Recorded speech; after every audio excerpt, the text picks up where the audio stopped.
we're just going to win this debate in two ways. First, by proving that unions do a lot of things outside of award negotiations, for example, which means they get better representation in the majority of union interactions, but also by proving that we get better wage increases and working condition increases when we have those negotiations in the first place. Some setup, first of all. We think that sector unions require jobs that have different interests in them, for example, to be grouped together, for example, teachers and principals being the same union. We also would point out that changes in pay and any kind of work conditions are done by massive government award negotiations, often very set, often by the very set price increases and price caps included in them. So often not very variable and change in a very slow amount of time over years. Often have set dates as well associated with them. And let me just point out on setup that unions represent workers individually, even within collectives, right? So if we can prove that unions better represent each individual within a union, even if collective goals are worse on our side, we still win this debate. Okay, first thing to prove then is why we get better representation on our side of the house. And the key point here is that unions do a lot of other things besides direct negotiations with the government. For example, on legal support in workplace dispute cases and harassment cases with HR, in wrongful termination cases, but also providing kind of community events and other things like that, which are unique to unions. So the purpose of union is not just to improve complete wage awards or negotiations, to provide these other elements of workplace support. This is very, very important because when we have unions that are based around occupations, we are much, much more effective at providing that support for a variety of reasons. First, much more knowledge of our members. When we have a targeted professional, teachers for example, in our union, we can do more research into the specific cases that they experience at work, for example, or nurses as opposed to doctors. We can also pay for specific resources which support them specifically. For example, a mental health caseworker who's going to support nurses and doctors are always very, very different based on their experience. So super, super difficult in a sector union to provide that kind of specific specialized support for these kinds of workers outside of negotiations. But also, we would just point out that often, it's very, very difficult to figure out what kind of policies work for certain professions, right? Kind of these, more money, more wages, more working conditions, are often very, very complicated and very, very specific. So having specific policy workers and officers who are experts in certain types of professions create much better policy and much better proposals to governments as opposed to large sector unions who have to try and submit policies and push policies that apply to all jobs within one sector. So for example, a harassment policy that works for a nurse or a doctor is very, very different. For example, nurses often include more people with color in them, so the policies and something to target those groups are much more effective on our side of the house. This is very, very important in this debate, because even if at the end of this debate you think, maybe in the large wage negotiations at the end you get for bigger increases, it's slightly better on upside of the house, we still win because we prove that for the majority of union interactions, we get better representation on the floor. Because I already said on setup, the amount of times a wage changes is very, very little, right? Often you have a wage cap imposed by government. Often you have other societal norms which drive wages down. So the day-to-day interactions of unions with their employees are much, much more important than once in every decade changes to wages you get. And often even conservative government control, there's just no ability to change wages at all on either side of the house because there's no political will to do so. So even if unions are very, very powerful, noting it's often only true for specific industries, that kind of wage negotiation is very, very unlikely anyway. But also we expect we do get better negotiations for wages. Why is this the case? The first point here is that sector unions have to advocate for wage increases for all of their population, on all of their employees, right? They can't tell some of their members, we'll give you a pay rise and not others, because obviously, union members have to fight for their incentives. They often have a fiduciary duty to do that in the first place. Obviously, members won't sign up to a union if they know they're going to fight for them. If I'm a teacher, why would I fight for a union to fight for my principal's wages as opposed to mine? But even if they fight for both wages, if there's even a disparity in that also creates tension, right? If I'm saying that, some teachers get a 5% wage increase, but support workers get a 2% wage increase, I'm going to be mad about that as a support worker. So even if we're fighting from both sides, the disparity is going to create tension within unions as well. Whereas on our side of the house, each occupation can fight as much as they want for each of their occupations for which create better wage increases. But also we point out that when a sector union fails in a negotiation, the entire profession loses that opportunity to get a wage increase, right? As in, employers are not going to negotiate with each individual professional in a sector union, they'll negotiate with the union as a whole. So they, for some reason, fight that negotiation and don't award anyone in that industry a wage. No one in the entire industry gets a wage increase at all. Whereas, obviously, employers have incentives to, to try and offer some wage increases to some groups and not others. and they're much more likely to negotiate on that front when it's occupational unions. I'll take close. You have something now? So why wouldn't then the employer just be able to concede with the sector union and give a certain raise to one group, not to the others, but still have that as their consent? Well, the problem with that, though, is that, like I already explained, the union themselves has an inability to advocate efficiently for each element of that union, so they can't actually find the best deal in the first place when you offer negotiation because of that internal tension. So, for example, like I said, the support work wages can't be higher and you should only offer negotiation even if the employer agrees and gives the wage increase. But also, we point out that, the impact of this is very simple. If there is limited political will for wage increase or working condition increase, which so often is, we maybe get some teachers' wage increases, some principals' wage increases, some support workers' wage increases, instead of having an all-or-nothing negotiation. Because now, again, the increases in wages are very, very small. So even like a 3% wage increase to every group in a profession may be very, very limited. If we can target effective increases to small groups, it's much more effective anyway. And on their side of the house, their best case, a small increase for all professions, whereas their worst case, which is very, very common, is no one in the profession getting any wage increases at all. That also means you should weigh the material we give you representation very, very highly. Because even if they succeed in wage negotiations, that's going to be a very, very small increase on their side of the house. We win this debate because we prove two things to you. We prove that for the majority of union interactions, have nothing to do with negotiations, and they have to be better alongside government because of our specifics that we give you. And when negotiations do occur, because we can basically, put our, dice not all in the same basket, we also win negotiations. For that reason, OG wins this debate. I'd like to thank the Prime Minister and invite the Leader of the Opposition up to begin the opposing half of the debate.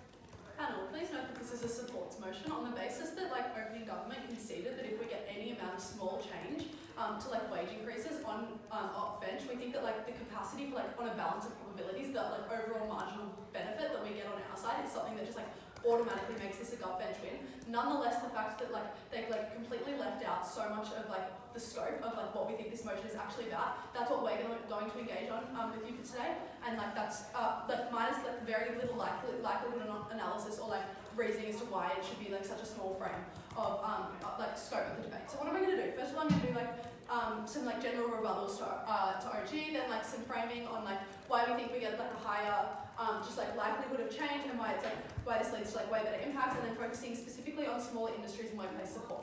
So on rebuttal, we think that firstly this idea that prices are set and that therefore you will only get small wage increases. We know that this may be true, but we think that more importantly, we think that the main issue in a lot of businesses or in a lot of industries is the fact that many businesses simply don't follow these fair work guides. We think that in the case that industry wide there are many standards that just simply aren't kept up on. We think that in the point at which you have an industry-wide union, you're able to investigate each business and sort of find the flaws within each business and sort of learn from those flaws. We think that in the case that it's sort of an industry standard that people aren't paying their workers enough, you're able to engage with that industry far more than just when it's sort of sector based. I'll get into that a little bit more in a moment. We think that we still get specialist support. Completely unclear how that's that's completely symmetrical. Unclear how that's exclusive, because we think that a lot of the nuance that that Gov tried to bring you, we still get on our side of the house. We just think we get a greater breadth of it, and we think that whilst it's less things maybe put into specific cases, we think that the capacity for greater infrastructure that comes from these bigger industries, which is what I'm going to talk about in my substantive, adds just to a lot of these benefits. We think that we note that they really wanted to push to you that different sectors have different needs. We think that first of all, no, we think that a lot of the working conditions that these people are undergoing are very similar, and we think that even if sector unions are very big, they, as I said earlier, they have the infrastructure to support different things. We think this is just a very, very mitigatory, like substantive point at best. I'll take that in 1 second. We think that like there's often like common elements to things that doctors and nurses undergo, and we think that like the overall efficiency that we get to on our side of the house as a result of this infrastructure is just like so beneficial. Yes. Okay. We explained that any change to wages has to go through multiple barriers. First, political will. Second, effectiveness of negotiations. But third, laws that actually cap wages in many governments. Why is this more important representation that we provide? Okay, I'm sorry, like I don't really think I understood your POI. I'm going to move into my substantive because I think that a lot of that like actually deals with like what you were trying to talk about, and in the sense that like the bigger like things that we get are like far more likely to have political bargaining power. You gave no reason, like no mechanisms as to why like negotiation was going to be unlikely in these instances. So like we're just like still going to engage on that, I guess. So on this point, on like some framing, why we think that the higher like likelihood of change happens on our side of the bench. We think that like bigger groups have the capacity for entire industries to do things such as like strike, to like withdraw their labour, leads to just like huge amounts of benefit. We think that why they're likely to be bigger is because yes, they're entire industries.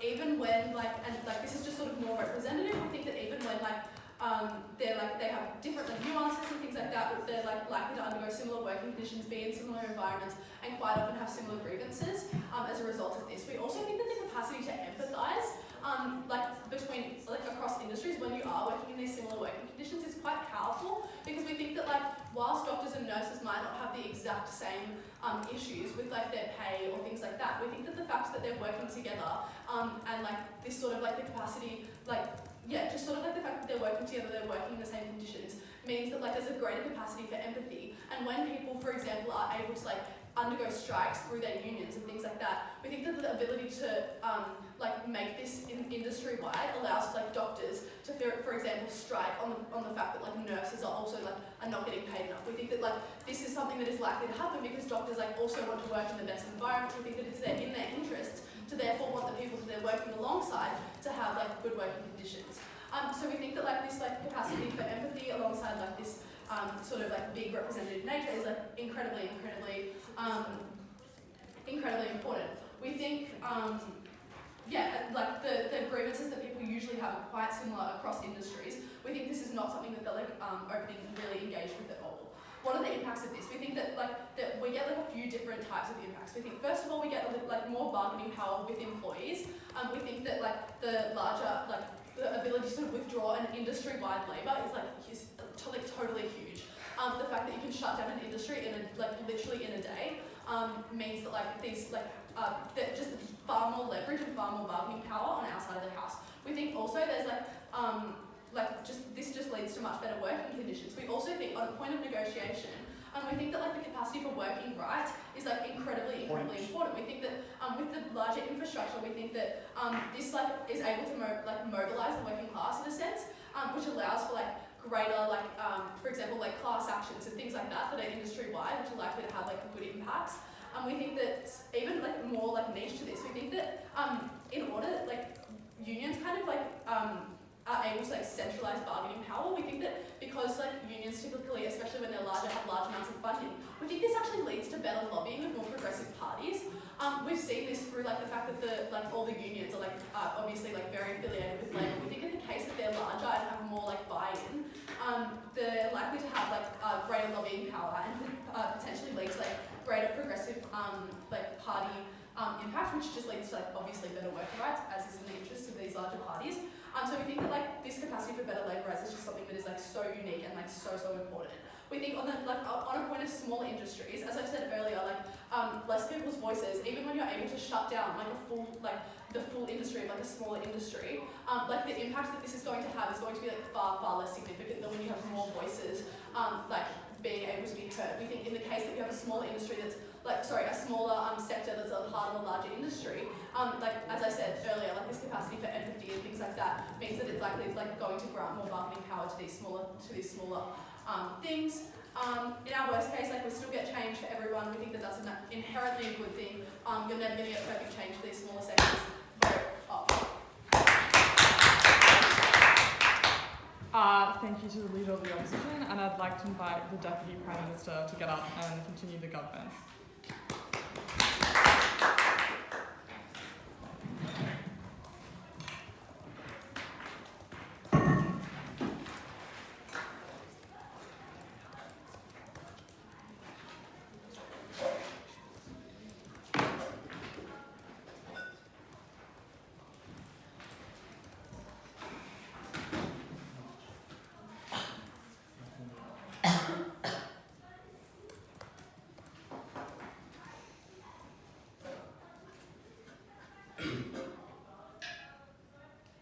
my speech in 3, 2.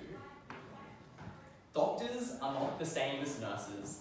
Electricians are not the same as plumbers. Their experiences and job types are completely different. While they are under the same umbrella, their unique experiences, the specific types of things that they deal with, the backgrounds in which they have, often vary substantially. For those reasons, a lot of this is the assumption that you can generalize all of these occupations, but you can't. And I'll talk about this in my case. So I'm firstly going to explain that. And secondly, I'm going to show you why negotiation becomes far worse. That is, it becomes worse for wages, worse for the working conditions, it becomes slower, it hurts everybody. Quickly on some response on why we don't think you can just homogenize a whole group of people. For example, let's take doctors versus nurses during COVID. Yes, they both had issues, but the reason why nurses, as an occupation, strike is because their experience was different. Consider the fact that doctors generally come from very wealthy backgrounds, whereas nurses generally don't on comparative. And then what we saw during COVID was that nurses were specifically targeted. They took the brunt force. You saw situations where nurses were taking double 12-hour shifts back to back. Obviously, doctors worked hard, but the comparative wasn't the same. When you think about the working condition issues that happen being an electrician, going up into the roofs or under floors, and it's not monitored, you're not covering the edges because they don't care about that. That was very different to the set of specific issues and issues and working place conditions that happened when you were working on a construction site, or whether you were a plumber, because they were obviously very, very different. It is for those reasons you can clearly see that they are very generalizing, and there's a lot more nuance that they're missing here. For those reasons, I think a lot of the benefits that we claim come into this debate. And actually a lot of the cases falls out because the benefits they claim aren't like that. Okay, so let's go on to the most important and actually the entire topic, which is why is the negotiate, why are outcomes going to be better? Let's talk about the difference between occupation and sector. A sector just is going to be more people, and they're all under the same umbrella. Two things that come out of that. Firstly, you are going to be more generalizing. You are focusing on less specific outcomes. You are preferring to homogenize a group of people. That means the discourse that you have is less productive, because what you do is oh yeah, healthcare is really struggling. Look at this doctor, look at this nurse, look at this worker here, look at the admin worker for the receptionist. These are obviously very different things. We think the discourse that comes out of here is very unproductive. Secondly, if you are going to have the next thing of having more people under the same umbrella is procedurally slower. Why is this? Firstly, just having more people leads to a diseconomies of scale here, because you're just having more people do stuff and they're not specialized. It is not, you cannot claim you have more specialization, because the whole definitionally, occupation versus sector, you are taking away from specialization. That things are going to be less efficient than they were before. Finally, it takes an example that awards change very slowly. This is just an empirical, it's just true, right? And this is because when you are changing, say wages, you must then apply that to every single occupation under that. That is a lot of technical, legal hassle that makes it actually just longer. These are just simple implications that come from making a lot, grouping them all under that. What does that mean? It means that the outcomes are going to be less specific and is going to be much slower. Now I'm going to prove to you, for those that is obviously a bad thing. I'll take something from opening. Please we engage with the capacity for larger infrastructure to happen on our side of the house. Yeah, I'm actually going to get to that right now. Why do I think that then this change is going to be a lot worse? And why is the wage increases going to be slow? So what does this actually look? So we have the employer unions. This is the other side of the unions working for workers, and then there's the employees. And their incentive is obviously to pay their workers less or pay them more, because reducing costs makes sure they have more money, right? And if you are affecting all industries, that means we think it's likely that these employee unions are probably going to band together. They obviously have their own personal incentive to pay their employees less, or not as much, because they can make more money.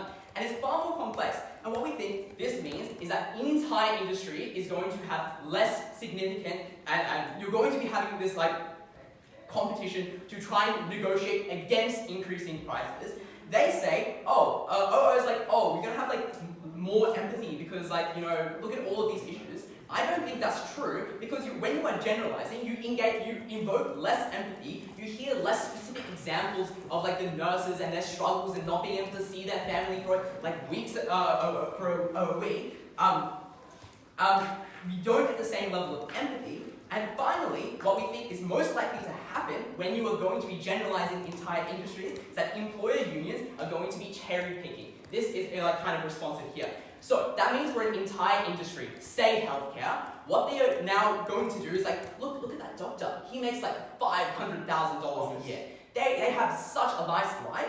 What that cherry picking means is that you are halting the changes and improvements for everybody else in that sector. And I've explained why the incentives of employers are to do this.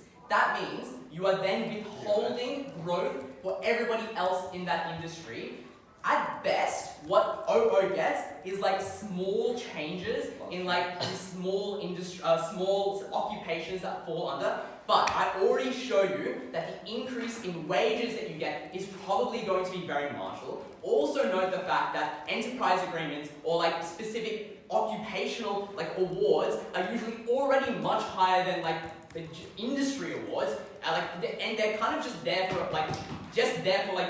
so you're not paying them under paying them less than like the minimum wage. When you are like, we'll make sure that they're actually paying their workers and like they're like not doing like that, all stuff is like illegal and corruption. Like that is like, you just cannot not pay your workers. That is not what we're lobbying for. And the final thing, and so what we show you is that you are stopping them getting paid as much, and it's going much slower. It affects other people in other industries. It's not going to be as effective. And finally, onto that first point that I explained, because you don't have that specificity of what specific industry issues are like, there are other things that unions do, things like workplace issues, and that is not being targeted. For those reasons, so proud to be part of the opening government. I'd like to thank DPM and invite DLO to get up and close the opening half.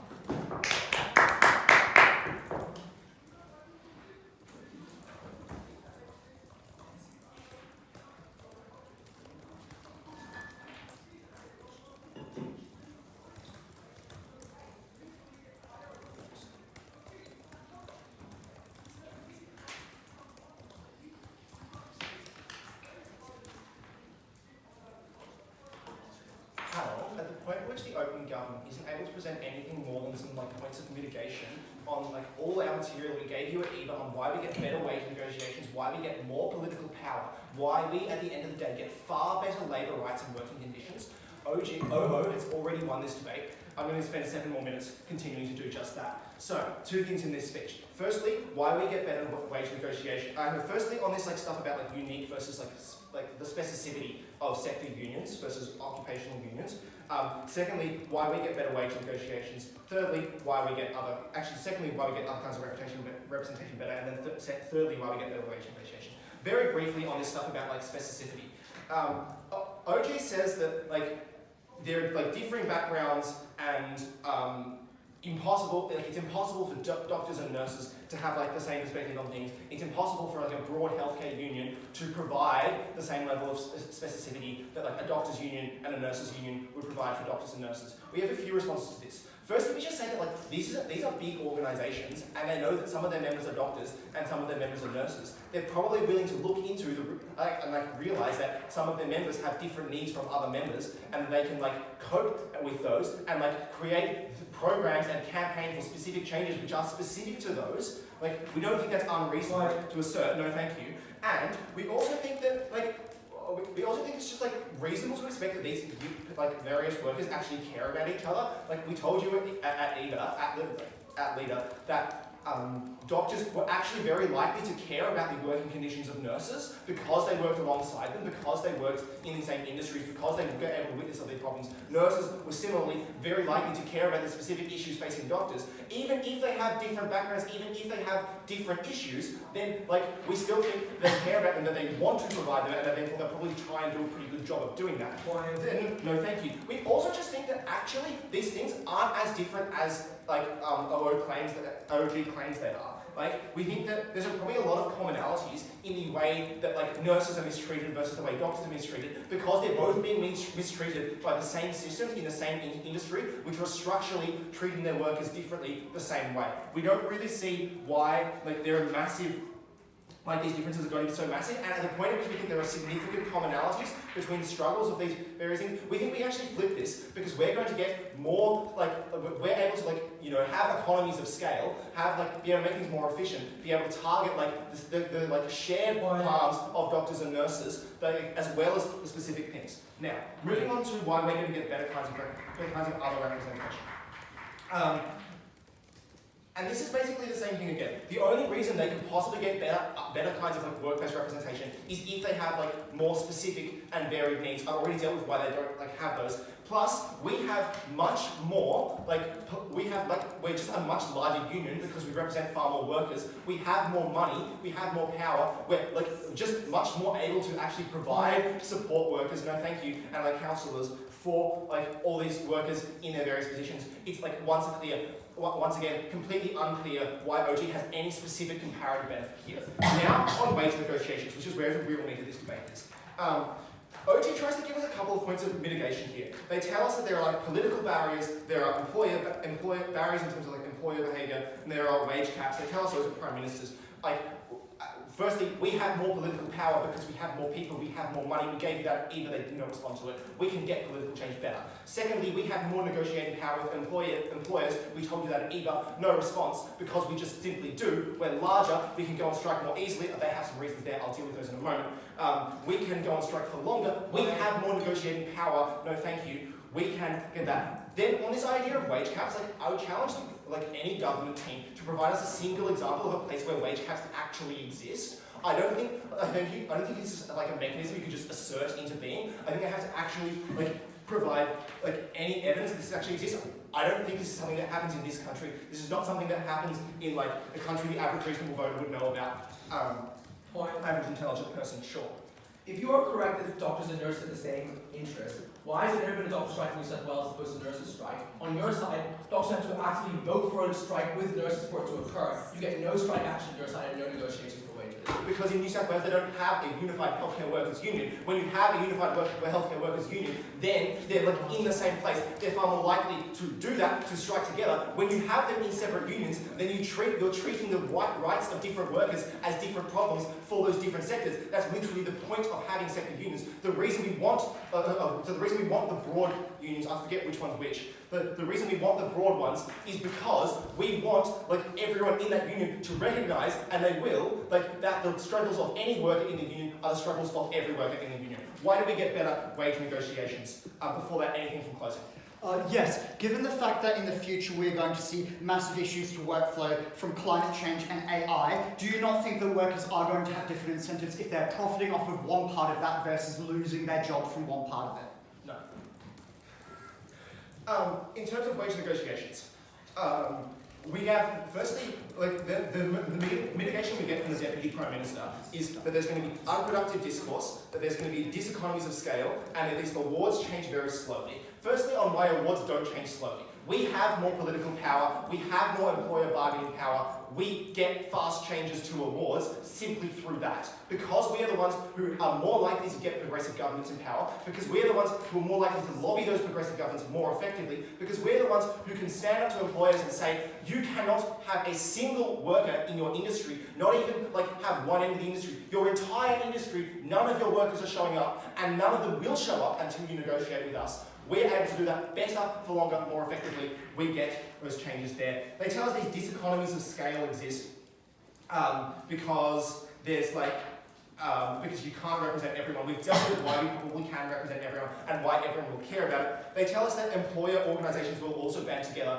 They already do this. See, like the Business Council of Australia, it literally exists already to lobby for all businesses, so completely symmetrical. They tell us that these businesses are going to cherry pick. They tell us that it'll be hard for unions to negotiate without empathy. We think it's pretty clear that a big union probably has like a campaign team. We think that they still actually know that like nurses are suffering and they're able to campaign on that. It's not that hard. We don't think that like potentially a slightly increased power for groups that already campaign heavily against unions will be able to slightly more campaign against unions. Once again, nothing in this speech is actually anything but symmetrical. Because we get much better wage negotiations, because we get better representation for all workers, we are so proud to oppose.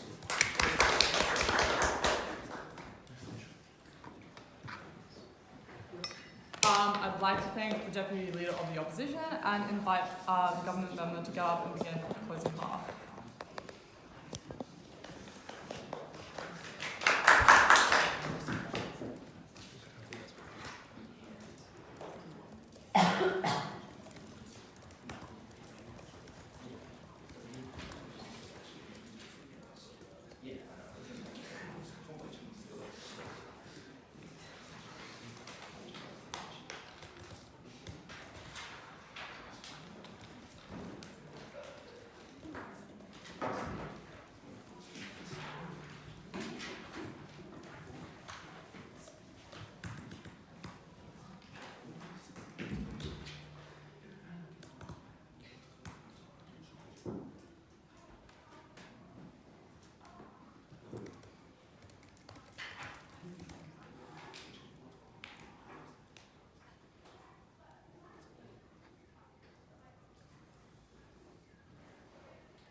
Two extensions from closing government, as you might have already guessed. First of all, on the context of AI, and while we get vastly better benefits when workers are able to negotiate when they're at risk of their job being lost to AI, and secondly, the context of climate change, on why we absolutely need specific bargaining that you only get on our side of the bench to ensure that everyone is able to transition to a green economy, to ensure they don't lose their jobs if they're in high carbon emitting areas. But before I get to those, just one point of rebuttal, and it really is just a flip from something Robert gave you here, because he tells you that we only get benefits if workers have specific and varying needs. So at the point at which we are able to prove that is very much the case in the context of AI and in the context of climate change, we absolutely take this debate. We will also manage to come over our opening here because we give you a specific impact in a specific context that is almost guaranteed to occur, or two of them, sorry, two specific contexts that are almost guaranteed to occur. We'll tell you the scale of our benefit is significantly greater, and that's why we must take this debate.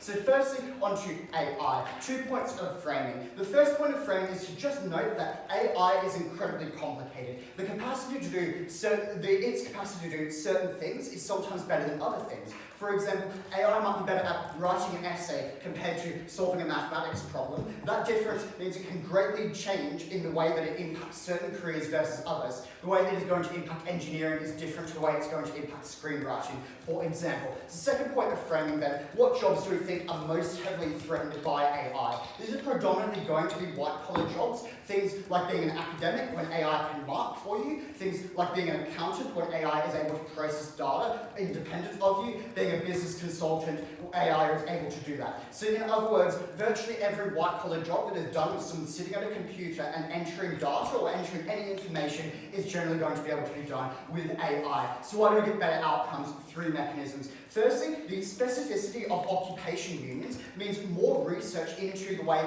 AI will specifically impact their industry. So if you are in a union for academics at a university, you're better able to research how it's going to impact academia, how it is going to impact the careers of PhD students who are, say, also doing some teaching on the side and normally do grading and normally get paid for that grading. How is it going to impact them when their work hours are slashed because AI can do the grading? That is a specific difference there where it changes and where we're able to get better outcomes because the academic union is able to specifically look into that. Compared to on their side where they have a larger union that is less likely to be able to do that amount of research across every career, they're less able to advocate for the specific change that certain careers most need.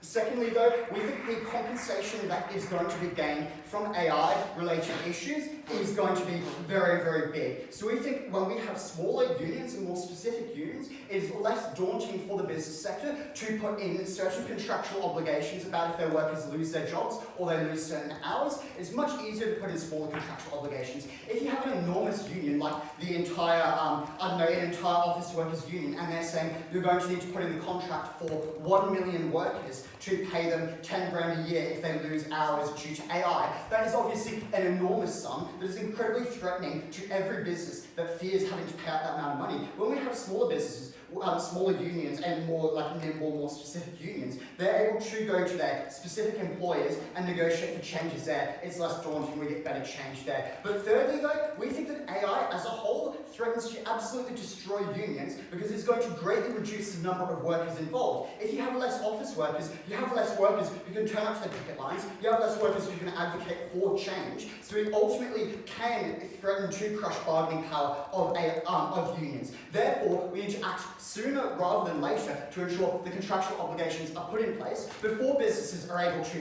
pay some tech company to make the perfect AI system so that they can replace all of their workers. We need to act now, and we need to do that as quickly as possible to ensure the contractual obligations are in and to ensure workers can bargain while it hurts the business, not after they've lost their job and they're asking for some money and some compensation. What are the impacts of this? Three main ones. We get significant compensation for anyone who is potentially going to lose their job to AI. This is an enormous benefit because what we see happening with AI is the vast majority of money goes straight to the top. It is the richest executives who get the profit margins there, and they just want to cut out their biggest costs while running the business, which is labour. So they are likely going to fire a lot of workers. We avoid that. Secondly, we get swifter reforms and swifter outcomes. Already told you, incredibly important to ensure changes can be made while workers still have the bargaining power to make those changes. Thirdly, we just get less industry destruction from AI. We get a smoother transition to an AI-based world. This means we can get ahead of changes. This means we can have reforms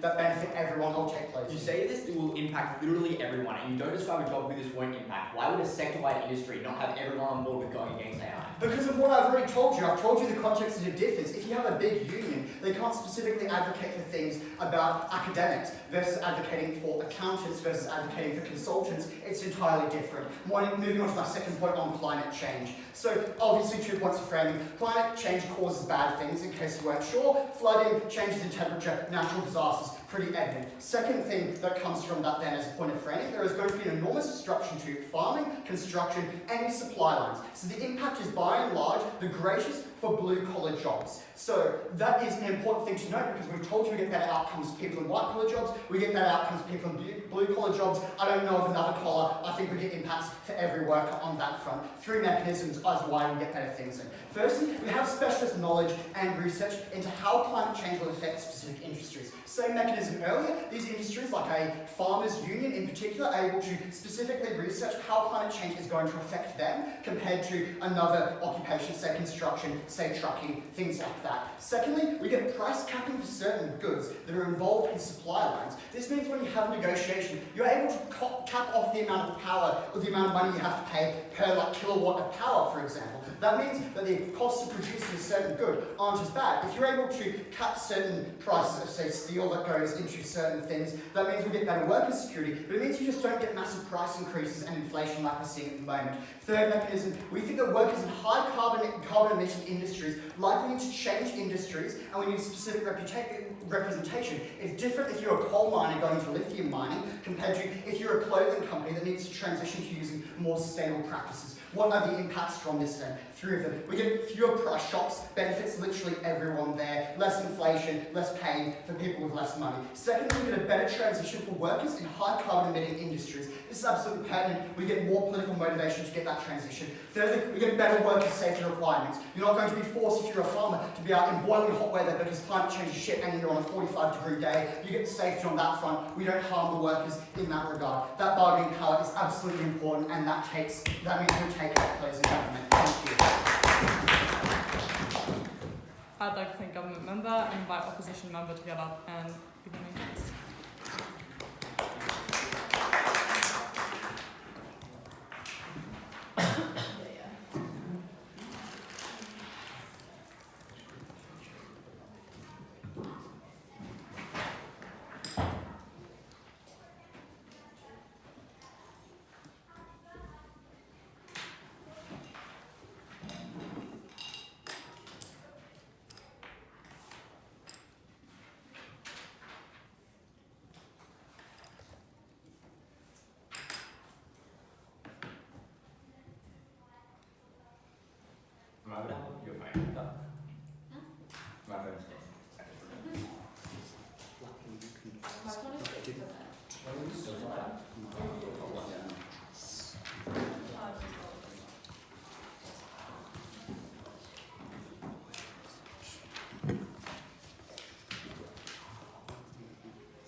That closing government's case was largely contradictory and didn't make sense even within itself, but also in terms of the broader context of this debate. I'm going to get to that later though. Firstly, I'm going to talk about our extensions. Firstly, one horizontal and then one vertical.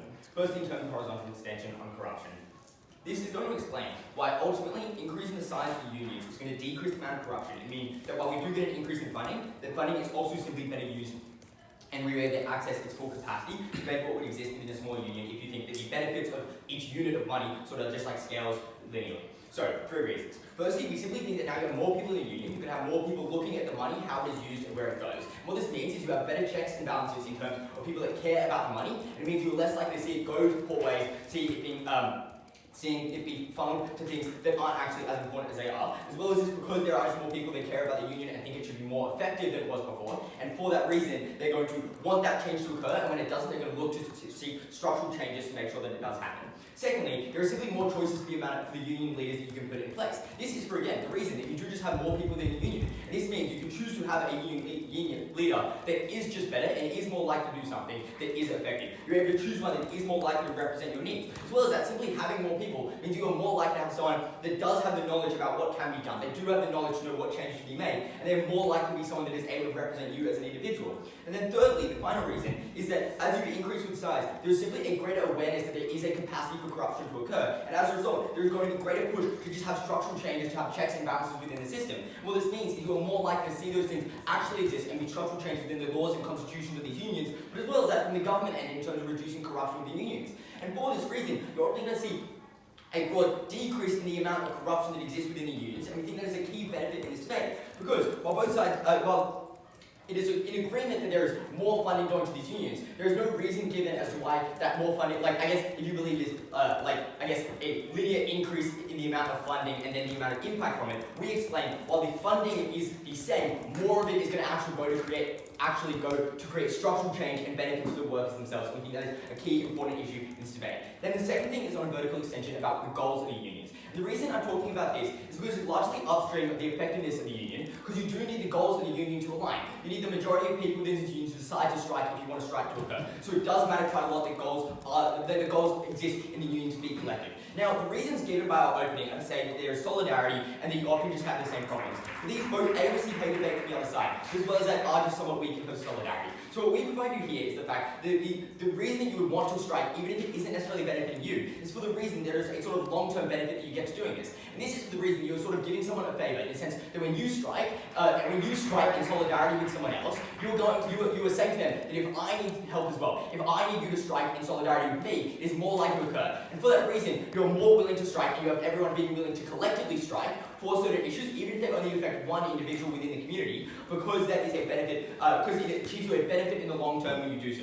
And the reason this is important is two things. Firstly, it is a significantly stronger mechanism than solidarity, because it also accounts for the individual interest and allows people to be selfish and still achieve this benefit. And it accounts for when individuals within the sector are isolated from each other. And then secondly, it exists independent of whether or not they are actually facing similar issues to each other. Because this explains that you would strike in solidarity with someone, even if it is for something that does not directly affect you, because something else might affect you that you need them to strike in solidarity with you for. So that explains the goals and why the goals are likely to be symmetrical, are likely to be equal to each other within the occupations within a specific sector.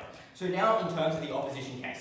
Firstly, a couple broad responses to the AI and global warming thing, which is a couple of things. Firstly, often we just believe that these do just affect entire industries as they said themselves. These do just affect all of the white collar jobs kind of things. But as well as that, they claim to respond to this by saying, oh, but it impacts them differently. But obviously this isn't the actual response. Because the reality is that if it affects the entire industry, everyone is going to say, let's strike because AI is fucking us up a little bit. And then this doesn't, and the union itself can suggest different solutions. It can say, we are all striking because AI is causing problems. We think for this part of our community, you should do this solution, and for this other group, you should do this solution. And they're perfectly capable of doing this, because there are likely to be internal structures within the union that are capable of representing each individual aspect of it. This is the reason why you're going to have specific ones for the writers, specific ones for the directors in a media union, which would then be able to affect and care about the specific differences in terms of how it's impacted and benefit those as a result. The second thing is that given the precarious nature of AI and the way that it does impact everyone, this further, and everyone knows that they are vulnerable to such changes, particularly into the future. So this means that even if you are not affected now directly, you're still willing to strike. As I said before, this looks like you're striking in solidarity because you know that you will need their help in the future. And thirdly, the weighting of this is just extraordinarily small. Because again, it is a small set of sectors who are not impacted in their entirety, for whom having a sector, entire sector strike is not hugely effective. Second point, actually. Sector unions like the CFMU and Australia are the most corrupt because they have monopolies over industry and have legal ways to find accountability. But also, left-wing groups who want to expose corruption will defend large unions because will defend your unions more because they'll be scared to knock down a union in a whole sector as opposed to one union occupation. Well, I guess like you wouldn't necessarily have to like strike down an entire union. You'd still be capable of like pushing the government to create structural changes as we tell you. But as well as that, we just think there would be larger pushes within the union to create those changes. And for that reason, like ultimately, this corruption would still ultimately decrease. So now in terms of more on this AI stuff, I guess, they had a couple of impacts. First, they talked about more research, but obviously it's true that you can get much greater research when you do just have more funding. And obviously this funding can be directed to various areas of research and it doesn't just have to go into one thing. And furthermore, they talk about having smaller clauses. But this is just a harm. What they're describing here is just benefiting less people. They're not describing benefiting more people. Because if they impacted the same amount of people as us, the companies would be equally as willing to help them. What we are doing is helping much more people. We use the benefits of having our side. We use the benefit of an entire company shutting down in strike to mean that we can get these changes. No. Now, and so ultimately then, that like takes out their AI stuff. Now in terms of climate change, they had a couple things. Firstly, better research, again, same response, you can still have more funding, particularly for these things. Secondly, they talk about price caps on certain things. But obviously the entire sector would have a benefit from having this price cap put in place. So there is no reason why this is unique to their side. And thirdly, in terms of high carbon jobs needing to be reskilled, there's obviously something that's to do with the sector. Like the carbon sector wouldn't necessarily want to strike to like have benefits in terms of reskilling and getting reskilled into different jobs. So there's a reason as to why like a sector job would be particularly different. In this way, we actually think that an occupational job would be unlikely to have the power necessary to do this, particularly knowing that to do all of this thing, the amount of funding that you need to get from the government and things like that, means that you do need significant amounts of power. When they talk about the fact that this needs to be done in the short term, we need lots of power. Like, that is a reason why we should just have these particularly strong unions, because they are the ones there that act the quickest and act the fastest. When they talk about how we'll have less workers after AI, we achieve that like long-term benefit, because we are telling you that we'll have more workers who will be in each union, and we'll have them maintain the power to be able to create the change that's needed. For those who need to get out of closing up. I'd like to thank alt member and invite them to get up and conclude the government bench.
So obviously jobs within the same sector have some commonalities, that's why we're in the same sector. But equally obviously, I think there are some big differences between the jobs you can have. We give you two reasons why certain jobs are more, well, like us, important to focus on the needs of particular jobs than others. Firstly, because AI is likely to overtake certain jobs to mean that people can no longer work in those careers because their jobs will be literally taken over by computers and others in the future. But secondly, because the effects of climate change also mean that certain people in certain industries no longer have jobs. Importantly, within that sector, those were issues that only affected certain occupations. And we don't think it was sufficient for the response to just be, well, obviously these sectors going to care about these things because it affects everyone to some extent. We told you that the issue when you had a lack of information and lack of accountability was that you never got the kinds of changes that you needed under this model. That was why we had to focus on these important, these specific places.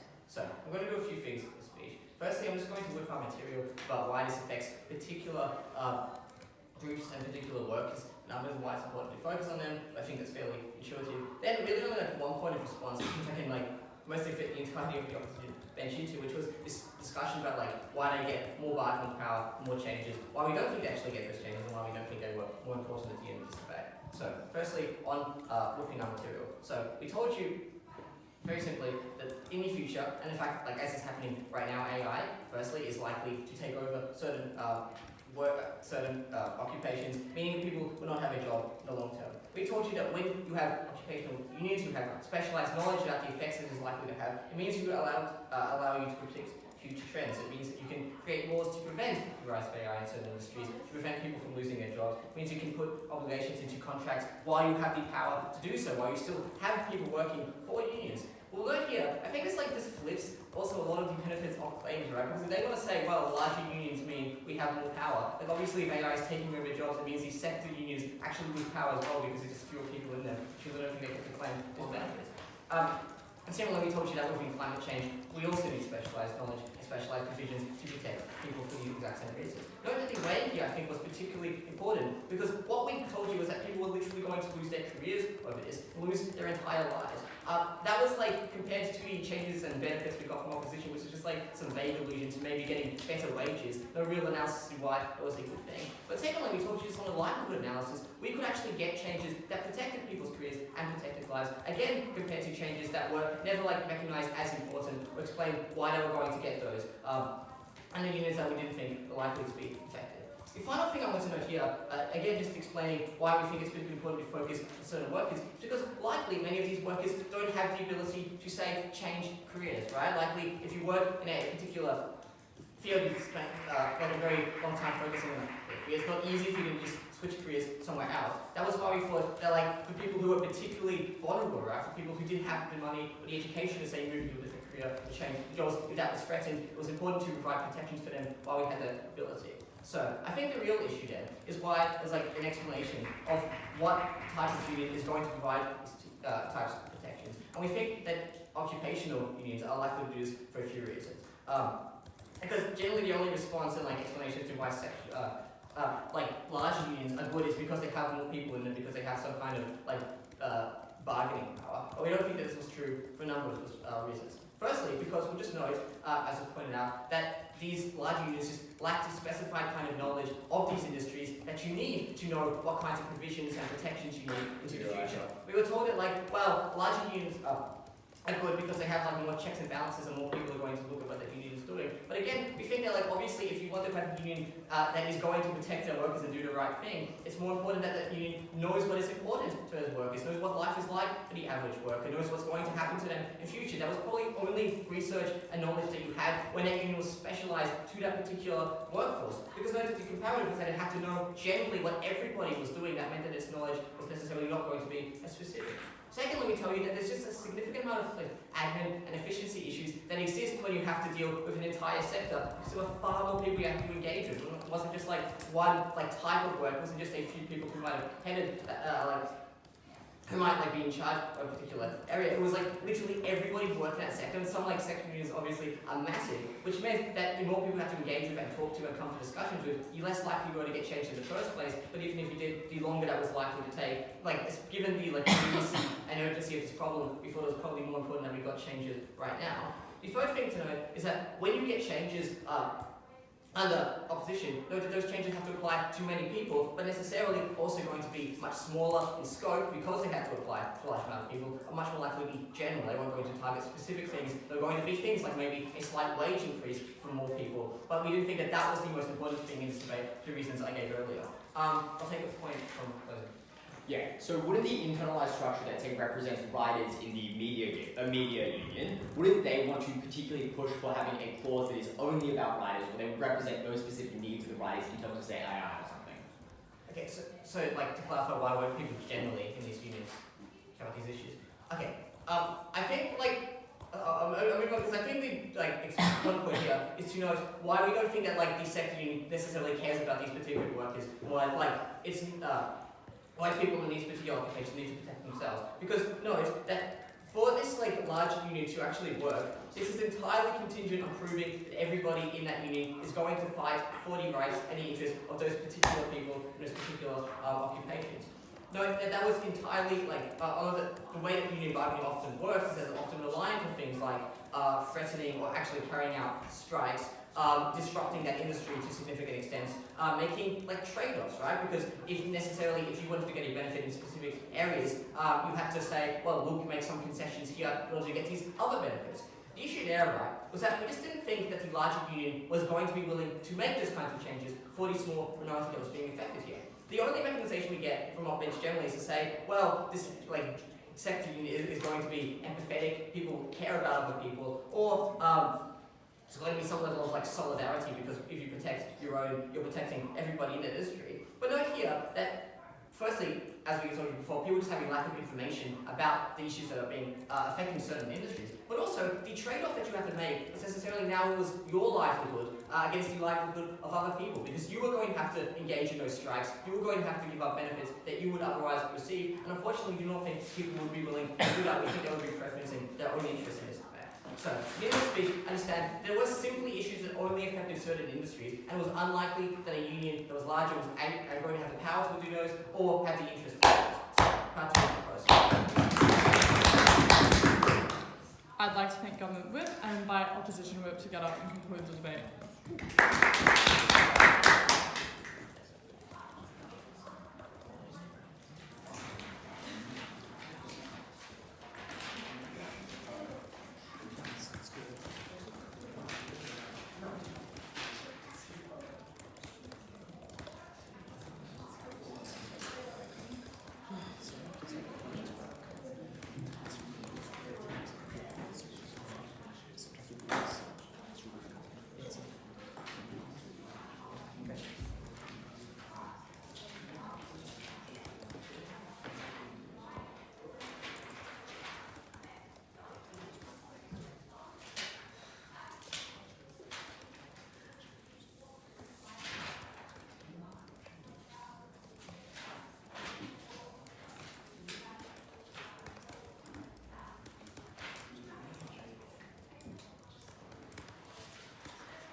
The reason why we win this debate is fairly simple. None of our analysis is based on tokenistic example that form the deadlock of the opening half. Two things I'm going to talk about in the speech. Firstly, why we flip CG's argument and prove to you why the water protection is a special circumstances, even though I think it's quite derivative of their openings mechanism, but only specify into AI climate change. Why we actually flip this argument, even though it's derivative. And secondarily, I'm going to talk about why overextension of corruption and the diversity actually contextualize the benefits the opening half wants to achieve. So that was why CG's extension doesn't make sense. Basically, what I tell you of the mechanism of automation is that, because they have similarity within the characteristic of how this is likely to be replicated and replaced, therefore we just have lots of expertise into studying how to avoid this kind of thing from happening, therefore we have better competition.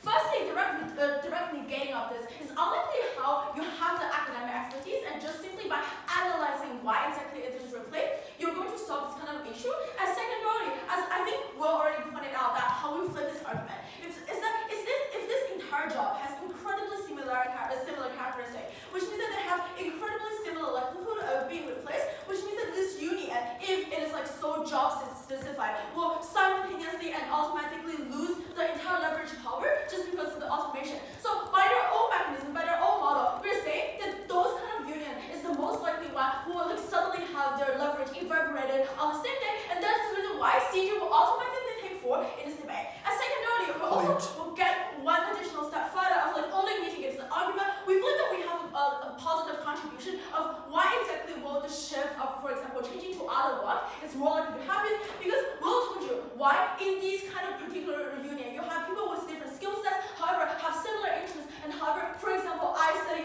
drama, I've studied media in my university, even though I'm doing different works within the same industry, however, you still have applicable skills within different kind of work sites. For example, I'm a cameraman, or for example, I'm writing a play, etc. What does this mean? Is that if you're put into a union with people with different jobs, when automation and AI replication actually happens, you have far more possibility and far easier accessibility to shift into different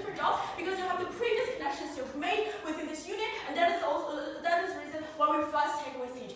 Now, moving on to why we take away the opening house. The problem with the opening house is that they're in an incredibly symmetric dialogue of which union will have people with more similar interests. Basically, what opening government told you is that doctors and nurses are different, so they're never gonna work together. And second of all, they talk about, people of like doctors, of like nurses were going to be jealous of doctors. However, we have two responses of like basically how this is symmetric and also take them out of the debate. Firstly, I believe jealousy is also part of symmetric. For example, like a teacher in Texas might probably be like jealous of a teacher in like, for example, a private school or a teacher with like a very high pay. So it is very unlikely that why lots of teachers with a good position and good political power will actually be willing to take part into this movement. So it is very unclear that why teachers will suddenly be no longer jealous and like doctors and nurses will no longer be jealous of each other. For example, if I'm a doctor in a like relatively poor paying state, I'm probably also jealous of like doctor who is in higher paying state. So it is very unlikely, but the same mechanism that they offer to you, why this jealousy will be like so much better on their side. And I think the second reason why they're also quite symmetric is that like differences exist on both sides. And so I just feel like we're all trying to tell you about, you have more empathy within the same industry. It's just like quite non-intuitive. That is the reason why overextension is the only thing that is capable of actually contextualize why an increase of people and occupations involved is good. Because it does not simply mean an increase of number. It also means firstly, this is an increase of the skill sets you're having, and secondarily, this is the increase of how you're going to have more possibility of funding, and third of all, it is also the increase of how exactly you're involved in the stress. And before I move on to further explain the extension, I would like to have a framing of why this is the most important stuff in this debate. Because we believe the current issues of union is not because they don't have enough people, or whether or not like they can form a negotiations which are non-side proof, whether or not this wage increase will be marginal or not. However, the problem is that you have a bureaucratic structures which always encourage corruption, which decrease public buy-in, because people who involve into the working union always feel like there's massive corruption,